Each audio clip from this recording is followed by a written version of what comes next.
Halo Sobat 5, perkenalkan nama saya Rinaldi. Kembali lagi di First News. Oke, di sini saya sudah bersama dengan Ketua Umum dari UKM Pers 5. Boleh Teh Bina? Halo. Hai Rinaldi. Boleh perkenalkan diri Teh? Oke, terima kasih. Sebelumnya izin memperkenalkan diri. Nama saya Sabrina Katerina. Saya merupakan pimpinan umum Pers Lingkungan Mahasiswa periode 2025. Oke. Senang bisa berkenal dengan Teteh ya Teh ya. Senang sekali, Oke. Rinaldi. Karena Teteh ini sosok yang sangat luar biasa Teh. Wah, luar biasa. Betul ya? Amin. Oke, di sini aku ada beberapa pertanyaan nih buat Teteh. Boleh Teh? Boleh banget. Oke, jadi pertanyaan yang pertama itu menyangkut tentang kejurnalistikan Teh. Karena kita juga dari UKM Pers 5 gitu ya Teh ya. betul. Nah, yang pertama itu aku penasaran banget gitu Teh, gimana sih Teh menurut Teteh gitu tentang pendapat Teteh bagaimana organisasi jurnalistik khususnya di kampus nih Teh. Nah, bisa memaknai peran pers di era informasi yang tidak terbatas gitu Teh. Nah, gimana? Oke, tentunya kita bahas dulu mengenai peran pers di lingkungan kampus dulu terlebih dahulu mungkin ya. Yang pertama itu mungkin kita di sini sebagai pers yang ada di lingkungan kampus UPI Cibiru, tentunya kita sebagai media dan juga pusat informasi mungkin seperti itu bagi mahasiswa yang ada di UPI Cibiru ini. Tentunya informasinya apa? Informasinya biasanya berita-berita sekitar kampus ini ataupun berita mengenai mahasiswa dan juga isu sosial yang kita angkat gitu di Pers 5 gitu. Seperti mungkin teman-teman lihat juga di IG-nya Pers 5 itu kan sering banget kita ngeluarin berita dan juga di websitenya juga. Nah, itu salah satu peran kita gitu ya dalam jurnalistik di kampus ini gitu. Betul. Jadi emang bisa berdampak banget ya buat kampus Cibiru Iya, karena informasi yang kita dapatkan dari kampus maupun luar kampus Iya. itu dari liputan yang kita laksanakannya gitu ya Teh. Betul. Oke, lanjut Teh boleh? Oh, boleh. Oke, pertanyaan yang kedua nih ya. Bagaimana sih Teh tantangan apa yang Teteh hadapi gitu ya ketika dalam menjaga kualitas dan akurasi pemberitaan di kampus gitu.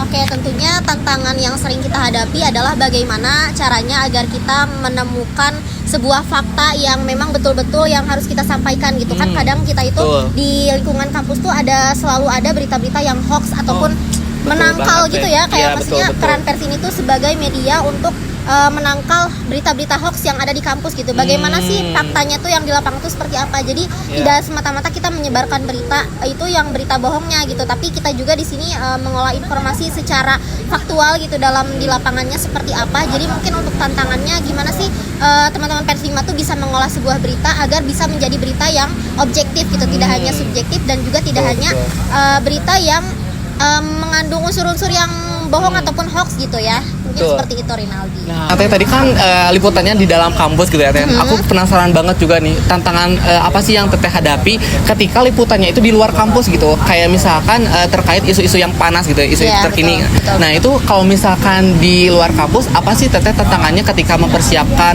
dalam liputan tersebut gitu? Oke, tantangannya mungkin yang pertama itu dari bidang keredaksiannya. Tentu kan di Pers 5 itu yang bertanggung jawab itu dari bidang keredaksiannya. Bagaimana teman-teman keredaksian bisa mencari narasumber yang pasnya gitu ya dari berita-berita yang sedang panas, dan kita juga di situ tentunya tidak asal-asalan untuk mengambil sebuah narasumber gitu ya, seorang narasumber gitu. Jadi kita bagaimana kita bisa mengambil seorang narasumber yang betul-betul bisa menyampaikan berita yang sebenarnya gitu, tidak hanya menyampaikan berita yang hoax saja ataupun ada unsur kebohongan di situ gitu. Dan tantangan lainnya mungkin dari pihak eksternalnya, karena kan kita nggak tahu ya kalau misalnya nanti faktor ketika di lapangan itu seperti apa. Misalnya tantangan dalam hal kayak dari pihak sananya tuh kurang mendukung ataupun tidak berkenan untuk diwawancari misalnya. tidak berkenan gitu untuk diwawancarai, padahal kita tuh udah prepare gitu di Pers 5 tuh gitu. Ini kita mau wawancarai beliau dengan pertanyaannya seperti ini, namun ketika di lapangan ada beberapa narasumber yang memang tidak berkenan untuk diwawancarai. Nah, itu karena isu-isu betul. Jadi isu-isu yang memang lagi panas, tapi terkadang kita juga tidak bisa memaksakan seseorang untuk untuk bisa memberikan informasi yang kita mau ya Teh. Iya, betul seperti itu sih. Iya, jadi emang tantangannya itu kalau misalkan di kampus itu tetap aja ya narasumbernya kita mencari sendiri gitu ya, karena betul. Narasumbernya pun yang sesuai dengan apa yang topik kita berikan gitu ya Teh ya. Betul. Nah, betul, selain juga dari narasumber mungkin dari kesiapan dari para teman-teman Pers 5-nya betul seperti itu. gitu ya Teh. Mungkin tantangannya seperti itu ya Teh. Iya, betul. Oke, kita udah tahu tantangannya ya. Mungkin dari cara menanggulanginya pun tadi udah Teteh sebutkan ya. Misalkan kalau misalkan dari liputan kekurangan narasumber, kita bisa mencari narasumber yang memang bisa berkenan ya berkenan gitu. Wawancarai seperti itu. Betul, paling utamanya berkenan ya Teh ya. Iya betul karena memang itu kan ada di kode etik jurnalistik juga ya, Oh, bahwa iya. kita itu tidak boleh Memaksakan. mempublikasikan seseorang yang tidak mau untuk dipublikasikan gitu, karena kan itu ada privasinya masing-masing Oke. gitu seseorang itu. Apabila narasumbernya tidak berkenan untuk dipublikasi, kita juga sebagai pers atau media jangan memaksakan gitu ya. Iya. Meskipun itu beritanya tuh mengandung informasi yang sangat penting, tapi kalau misalnya narasumbernya nggak mau misalnya dipublikasikan, ya udah kita Cukupkan aja gitu gitu ya, cukup keep aja di kita gitu. Oke, informasi yang bagus ya teman-teman. Oke, jadi mungkin aku lanjut aja ke pertanyaan berikutnya ya Teh ya. boleh. Oke, pertanyaan berikutnya nih Teh, apa sih langkah Teteh gitu ya untuk bisa melawan misinformasi gitu di lingkungan mahasiswa? Oke. Mungkin tadi berkaitan sama berita hoax itu ya. mungkin Iya, ya. betul. Yang pertama mungkin kita sebagai pers 5 gitu, dimana kita juga pada saat kita diangkat menjadi pengurus pers 5 tentunya itu ada apa ya namanya janji pers gitu ya, ataupun kode etik jurnalistik yang harus kita tekuni gitu, Betul. ataupun kita gunakan gitu selama menjadi jurnalis gitu. Nah itu tuh untuk menangkal berita-berita yang kita angkat, mungkin kita sebagai pers yang membuat berita tersebut bagaimana sih agar tidak Iya. dilebih-lebihkan atau subjektif mungkin ya Betul, seperti iya, itu. lebih Nah, ke fakta gitu ya. ya lebih ke fakta gitu. Nah itu mungkin kita juga apa ya didasari oleh yang tadi gitu, peraturan yang ada di kode etik jurnalistik itu, bahwa kita sebagai pers itu harus menaati ataupun kita juga harus menyebar berita yang sebenar-benarnya gitu, sesuai dengan data yang ada di lapangan seperti itu. Dan bagaimana sih supaya berita yang kita publikasikan itu Ya. sesuai dengan fakta gitu ya. Ya.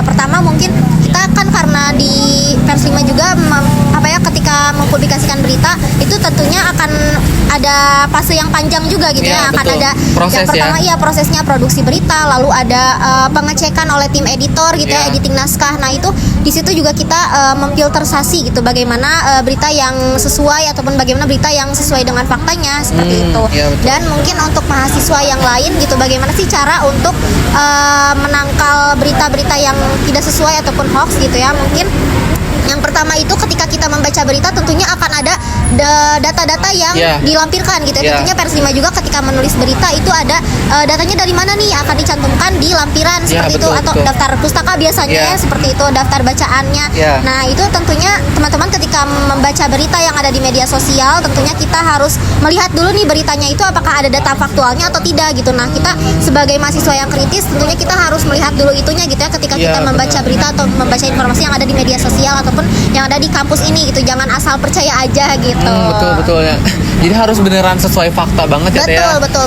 Dan mengutipnya pun berbahaya teman-teman kalau misalkan kita melebih-lebihkan gitu ya Teh. Iya betul. Ya. Subjektifnya gitu, subjektivitasnya. Ya benar. Mungkin aku penasaran Teh sedikitnya. Boleh. Dari yang Teteh tadi sampaikan ada data-data gitu ya Teh Ya, yang betul. disebutkan. Nah, kita sebagai pers itu kan ingin menyampaikan informasinya dengan baik ke teman-teman pembaca gitu. Nah, dengan kata-kata yang baik juga kan. Ya, betul. Nah, bagaimana sih Teh kita tuh bisa membuat kata-kata yang subjektif, yang objektif sesuai data yang terlampir gitu ya Teh. Tapi dengan kata-kata susunan kata-kata yang memang bagus gitu, baik untuk dibaca teman-teman gitu Teh. Oke. Mungkin yang pertama itu karena kita perlu adanya latihan dan kebiasaan mungkin ya. Mungkin ya. teman-teman yang masih awam ataupun masih yang jarang nulis gitu ya, Ya. nulis berita ataupun nulis karya tulis lainnya mungkin belum terbiasa akan hal itu. Tapi percaya teman-teman kalau misalnya nulis itu tentu kuncinya harus berlatih gitu. Berlatih Jadi ya, emang. mungkin tulisan kita awalnya subjektif ketika Ya. dibaca oleh yang ahli di bidangnya misalnya Ya. tim editing gitu. Ini Ya. masih subjektif nih tulisannya gitu. Nah itu tuh kita bisa latih teman-teman bagaimana cara melatihnya. Yang pertama itu mungkin kita harus sering-sering baca baca naskah-naskah berita yang contohnya dari Tempo ataupun dari berita-berita lain seperti Ya. Metro TV ataupun lain sebagainya. Yang sudah terverifikasi ya Betul, Teh yang ya. sudah terverifikasi. Dan kita juga perlu literasi gitu, literasi banyak literasi bagaimana cara tata kepenulisan agar tidak subjektif dan juga sesuai dengan bahasa jurnalis yang sesuai gitu ya. Nah, itu juga kita perlu adanya literasi gitu teman-teman, dan juga kuncinya adalah berlatih gitu, dan juga mungkin di teman-teman Persima juga di sini sudah ada pelatihan terlebih dahulu gitu tentunya ya di PJTD, pelatihan jurnalistik tingkat dasar. Jadi kita tidak hanya asal menulis saja, tapi kita juga di sini ada pelatihan dulu gimana caranya biar jadi jurnalis yang menulis itu tidak hanya di subjektif saja tapi ada objektifnya seperti itu. Dan kita pun sebagai pers 5 gitu ya, itu juga di karya-karya kita tuh tidak hanya yang objektif saja tapi ada juga opini. Nah, itu kalau opini itu ada istilahnya kolom khususnya sendiri gitu Rinaldi. Misalnya kita mau menulis opini berarti itu ada unsur subjektifnya gitu, tapi tergantung dari tulisan apa yang mau kita publikasikan gitu. Misalnya mau tulisan berita, kan itu berita itu informasi yang harus kita sampaikan kepada penonton gitu ya. Jadi kita harus objektif gitu. Tapi ada juga berita opini yang kita publikasi. Nah, itu ada unsur-unsur subjektifnya, bagaimana kita sebagai mahasiswa gitu ya, perannya bukan sebagai pers, menyampaikan mengkritisi gitu isu-isu yang kita angkat di berita tersebut. Jadi ada juga yang kayak gitu ya Teh? Ada juga gitu. Oke, jadi gak cuma menyampaikan informasi yang sesuai isu-isu terkini, tapi kita juga bisa menyampaikan opini kita terkait kasus-kasus atau isu-isu terkini juga ya Teh? Betul, dan tentunya dengan format opini yang ada di Pers 5 juga gitu. Ada tidak tata hanya krama buat penyampaian opininya juga. Betul. Ya, jadi memang harus banyak literasi gitu ya Teh? Betul. Untuk bisa Kita menyampaikan harus informasi yang baik. Betul. Oke, luar biasa ya teman-temannya. Boleh jadi pembelajaran gitu buat kita bisa menyampaikan informasi yang sesuai dengan fakta yang ada gitu, tanpa melebih-lebihkan gitu, tapi dengan penyampaian informasi yang baik juga ya, yang betul. enak dibaca gitu, dengan karya ilmiah gitu istilahnya Teh, betul. dengan tata bahasa yang baik juga gitu. Informasi yang sangat menarik Teh, dan banyak sekali gitu pengetahuan baru juga buat aku gitu khususnya. Terima kasih banyak ya Teh. Mungkin 3 pertanyaan sudah terlewati teman-teman. Dan ini semuanya isinya daging semua ya teman-teman. Betul. Ya. Terima kasih Teh Bina atas waktu dan kesempatannya untuk. Halo Sobat 5, perkenalkan nama aku Kautsar dari Reporter. Di sini aku ditemani oleh 2 narasumber. Namanya siapa Teh? Halo, perkenalkan aku Salma, aku dari Pemimpin Umum Pers Mahasiswa Pena Budaya. Oke. Halo semua, aku Hani Nabila sebagai Wakil Pemimpin Redaksi di Pena Budaya. Oke, karena kita sudah berkenal dengan 2 narasumber kita, di sini aku mau menanyakan seputar nanti itu kan ada Hari Jurnalistik Internasional ya. Jadi di sini aku mau menanyakan seputar tentang jurnalistik nih Teh. Oke, mungkin di sini aku ada 3 pertanyaan ya. Yang pertama, kan kita tahu ya di era sekarang itu informasi itu rasanya tak terbatas dan semua orang tuh bisa bikin lah berita dan semacamnya gitu. Nah, dari kacamata Pena Budaya sendiri tuh bagaimana sih melihat peran pers kampus di tengah kebisingan atau kebisingan informasi ini? Mungkin bisa dijawab. Baik, di sini sebagai peran pers kampus itu ya di tengah kebisingan. Kalau menurut aku sendiri, tentunya peran utama dari pers sendiri adalah menyalurkan segala jenis informasi ya, segala jenis opini dan sebagainya. Tapi di sini peran pers itu adalah menyaring kembali segala informasi yang ada, karena pers sendiri itu punya hukum yang melandasi ya gitu. Terus setelah itu juga punya kode etik. Kita juga punya aturan-aturan yang sudah terikat. Oleh karena itu peran pers sendiri adalah untuk menyaring agar informasi yang ada, agar kebisingan-kebisingan yang ada itu dapat terfilter dengan baik, dapat layak publikasi, dan juga informasi-informasi yang ada itu kredibilitasnya itu dapat dijamin seperti itu. Oke, kalau dari sendiri? Kalau menurut aku pribadi, izin menambahkan yang apa disampaikan Salma, karena kan pers sendiri itu pers ya, jadi selain meliput atau menulis, kita juga harus dicek atau diakurasi apakah informasi yang disampaikan itu benar, dan kredibilitasnya juga harus ditekankan. Jadi karena mungkin pers juga terikat oleh kode etik jurnalistik, jadi semua orang memang bisa nulis tapi nggak semua orang bisa menginformasikan sesuai dengan faktanya kayak gitu. Oke, jadi tiap pers media itu mempunyai kode etik ya, yang biar membuat informasi itu akurat dan tepat gitu ya. Betul. Jadi kan tiap orang kan nggak sembarangan bisa menulis gitu ya. Oke, jadi karena tadi bakal memberikan informasi yang akurat dan tepat, itu menjaga kualitas dan akurasi itu kan pasti nggak mudah ya Teh ya. Betul banget. Bisa diceritakan nggak tantangan apa yang dia hadapi sehari-hari di lapangan gitu?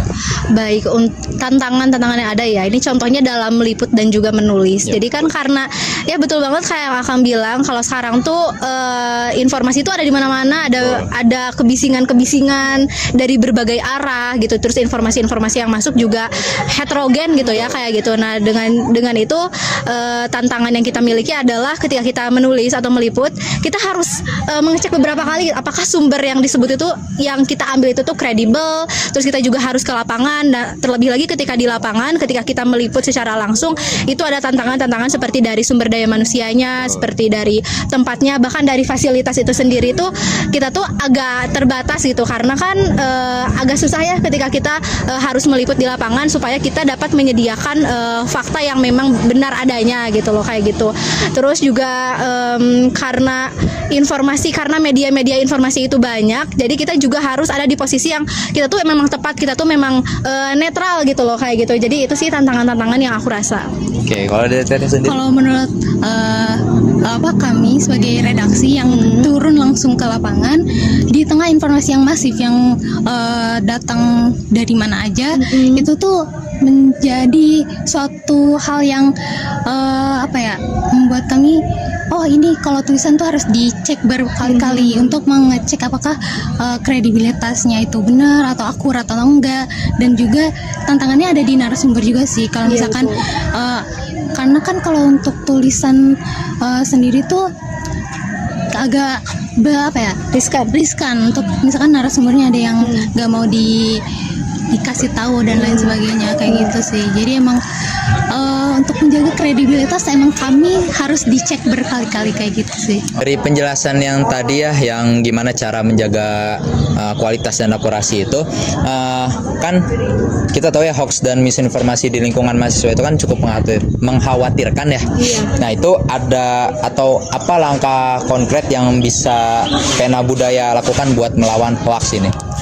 Baik, untuk langkah konkret yang dapat Pena Budaya lakukan, yang pertama kan dalam birokrasi penulisan dan penyaringan informasi atau berita-berita yang kami keluarkan atau kami dapatkan, itu kan pasti ada proses penyaringan dari tim riset dan data. Nah, oleh karena itu tim riset dan data itu menjadi pondasi utama ketika kita akan mengeluarkan suatu informasi atau ketika kita akan menyerap suatu informasi.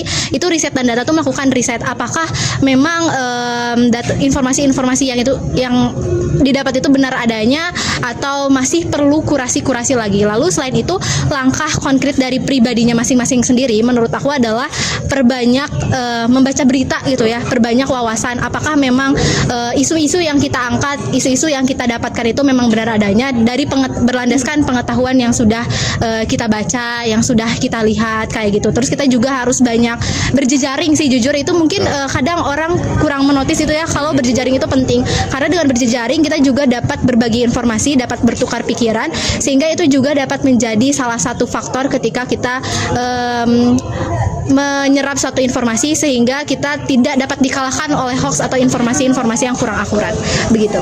Oke, kalau dari Teteh sendiri? Baik, kalau menurut aku sendiri itu, kalau misalkan sebelum untuk langkah konkret dari kami untuk mencegah disinformasi dan juga hoax yang tersebar, selain dari riset dan data juga kami sebagai pimpinan akan meng-cross-check atau menanyakan dulu ke yang ke teman lain, pers lain, untuk mengecek apakah informasi ini didapatkan itu benar atau enggak. Lalu untuk individunya sendiri itu paling balik lagi ke untuk mengkritisi tulisan atau yang dibaca itu seperti apa. Jadi karena kan di tengah yang informasi yang masuk kayak hoax dan lain sebagainya atau misinformasi, salah satu langkah kecil adalah setiap individu untuk mulai mengkritisi apakah tulisannya itu benar atau tidak gitu. Betul. Aku izin menambahkan boleh? Boleh. Oh ya, mungkin ada tertinggal satu hal. Jadi di sini adalah aku belum mention tentang bagaimana peran dari pers mahasiswa Pena Budaya itu sendiri untuk keluarga mahasiswa FIB ya, misalnya kayak gitu. Kan itu kan Persma itu hadir, eksistensi Persma itu ada untuk meluruskan hoax-hoax yang ada. Oleh karena itu ya selain Persma Pena Budaya ketika mengakurasi tulisan atau informasi-informasi yang ada itu harus hati-hati, tapi kita juga harus ngasih impact gitu ya, harus ngasih pengaruh kepada gama-gama di FIB salah satunya agar informasi-informasi yang kita dapatkan itu benar adanya begitu. Terima kasih. Oke, terima kasih nih Teh buat informasi dan sudah bersedia untuk ditanya-tanyakan sama aku ya. Mungkin sekian saja liputan dari dua narasumber kita. Terima kasih kembali buat Teteh. Sekian saja liputannya. Sampai bertemu kembali di liputan selanjutnya. Bye bye. Oke, langsung aja gitu ya ke pertanyaan Teteh karena aku punya pertanyaan nih buat Teteh. Boleh? Boleh. Oke, siap nih, siap? Siap. Oke. Pertanyaan yang pertama nih ya, aku penasaran nih pendapat Teteh semua di sini tentang gimana sih Teteh semua bisa menilai peran pers dalam membantu mahasiswa bisa memahami isu-isu gitu loh. Khususnya dalam isu-isu kancah nasional maupun global gitu. Siapa nih yang mau jawab duluan? Boleh deh aku dulu. Oke, boleh Teh.